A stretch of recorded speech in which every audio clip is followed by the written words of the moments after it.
Welcome to the presentation of Arma 3. You may ask what the game will be like. You know, we are not just trying to make another Arma. This time we are trying to make it really interesting for greater audience, to significantly improve the engine and to deliver really interesting gameplay. So we'll work on the physical simulation, we'll improve animations. There will be a 3D mission editor, which will be certainly appreciated by our community. And this time we have the largest environment presented in the series so far. Well, enough of it, let's jump into the game. And by jumping, I mean really jumping. Yeah, you can notice the volumetric clouds through which canopy I've just fallen. Yeah, we are slowly approaching the surface. You can notice the high-resolution satellite imagery. We've actually sent our artists to take the photos. We've purchased the high-resolution images of the ground. We are using real-life terrain for the game. Well, infantry combat stays the core of the simulation. You will be playing a lot for the infantryman. And for this, I'm going to demonstrate a bit of customizable gear and ragdoll animation.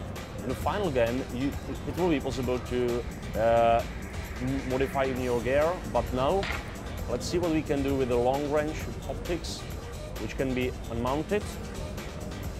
There we go. But I can mount a collimator on it. The animations are not completed yet for this, but it's already working game-wise. I have now switched to another shooter, and I'm now going to demonstrate a little bit of ragdoll. There he goes, off the roof. Another guy. Yeah, well, I missed him. But let's see the ragdoll in the from the close. I'll just switch to grenade, and by the way, check the detail of the vegetation. It's nice. Too bad it's war going on there. There we go. AI will stay as cunning as it used to be in our previous projects, but I'm still working on plenty of things. Yeah, welcome to Mediterranean. The power plant is where it is in real life, and it's modeled based on the photos from the actual location. I am getting shot at, so let's leave this part of the demonstration and move on to the vehicles. We have added some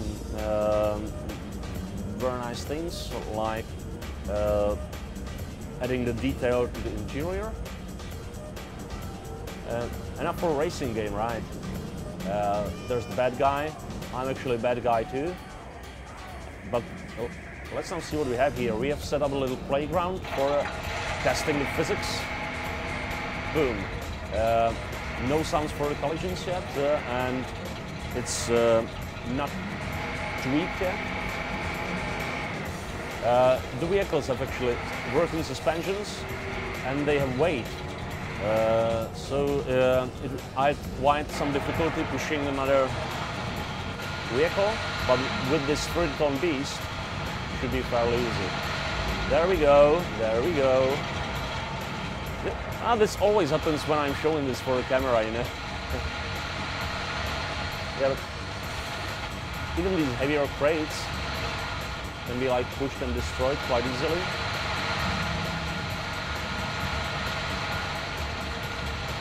So much for physics. We expect to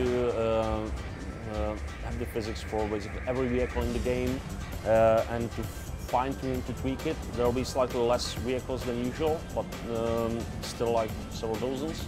And all of them will be fine-tuned. Each will have their own characteristics.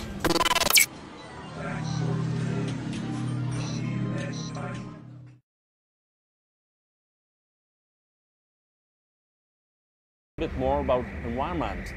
We're in the Mediterranean. As I said, it's the largest island, so we'll take a helicopter ride over it. We're in the farmland now. You can notice the Comanche helicopter. It's a light attack chopper. Its development has been cancelled in the real life, but in our universe, in the Armaverse,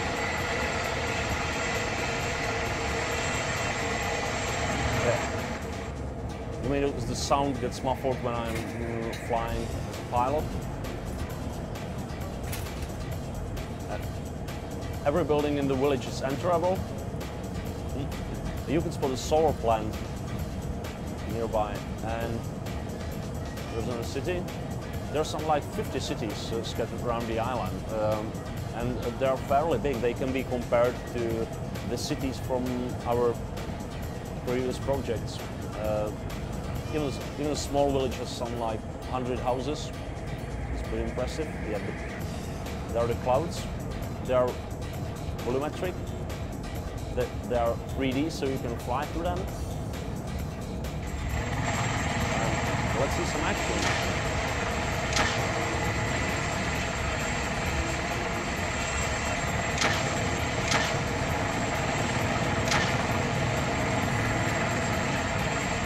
You can see the spent rockets actually leave the empty space in rocket port. We all like these details, but it doesn't mean we don't concentrate on the game as well. It's just this adds a lot to the final presentation. We visited the ground, we visited the air. Now let's see how we cope with the sea. Naturally, we have boats, we may have some hovercrafts or stuff like that, but Lemnos is an island, and we want player to try basically every vehicle in game throughout the campaign, make naval combat nice, believable, and ships controllable is a part of our mission. Let's start the engine and bump into something, because we got physics for the boats as well. You can see the bay and really nice cliffs. Boom.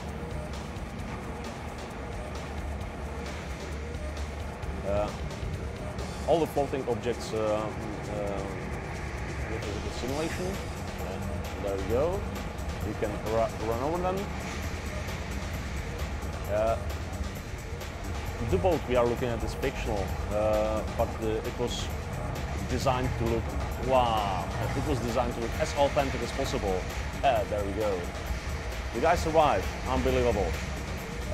You may also ask, why do we have these black guys there in the wetsuits? It's pretty easy. In Arma3, you can actually go underwater. We are working on the swimmer delivery vehicles, but so far you will see only combat divers floating around. I'm one of those.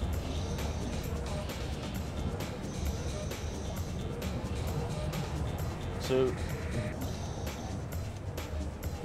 be it some special operation, some infiltration thing, or if you just want to loot some wreck, you're ready to make it.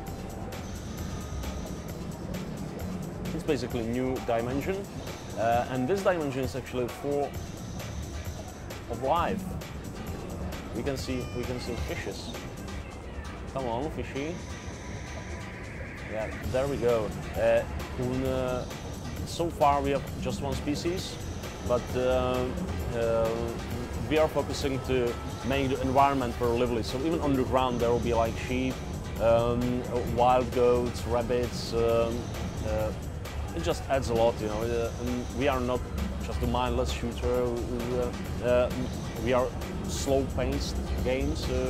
At some point, we expect player to just stop, take a look at the environment, enjoy it, and you know, if he would spot some animal, it can add to the feeling, to the atmosphere a lot.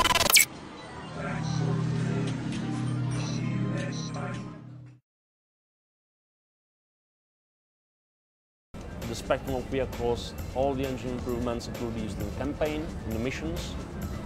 They will be available in the editor, and we'll make sure to have the multiplayer as interesting as possible. What might be interesting for our modding community, it will be as easy to mod Arma3 as it was the case with Arma2, Arrowhead, or Arma1 Flashpoint. It remains open and modifiable. And well, now let's see some battle. In this battle, there are some like 100 artificial intelligence units fighting.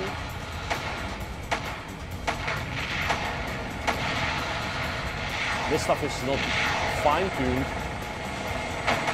and it's getting too loud maybe.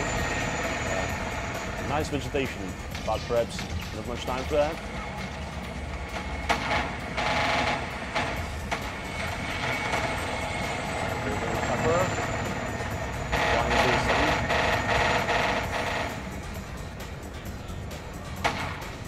At some point in the campaign, even player would have a chance to control whole groups, command subordinates, and stage a battle like this, for example using artillery support,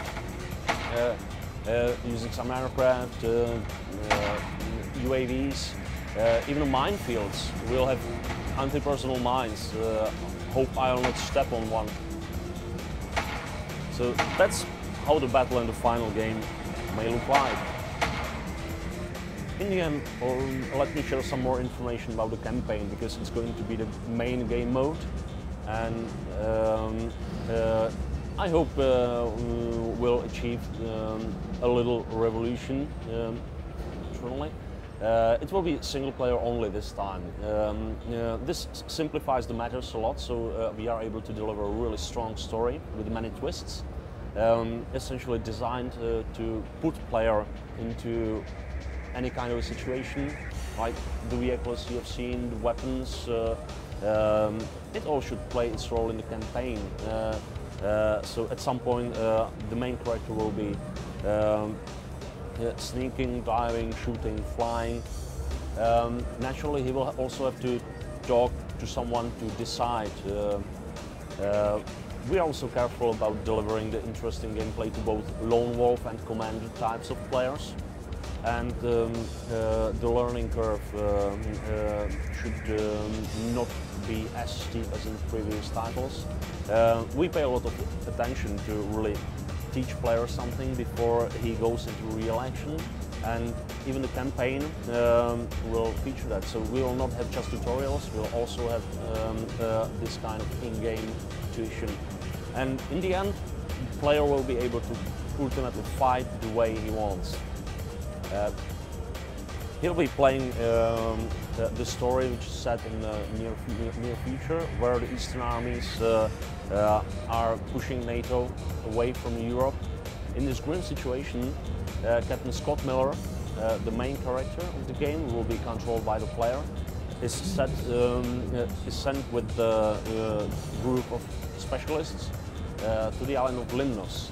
At some point he will find himself facing this environment, very large island, realm of its own, you know, with its own inhabitants, population, with its own rules, and he will have to find out the solutions.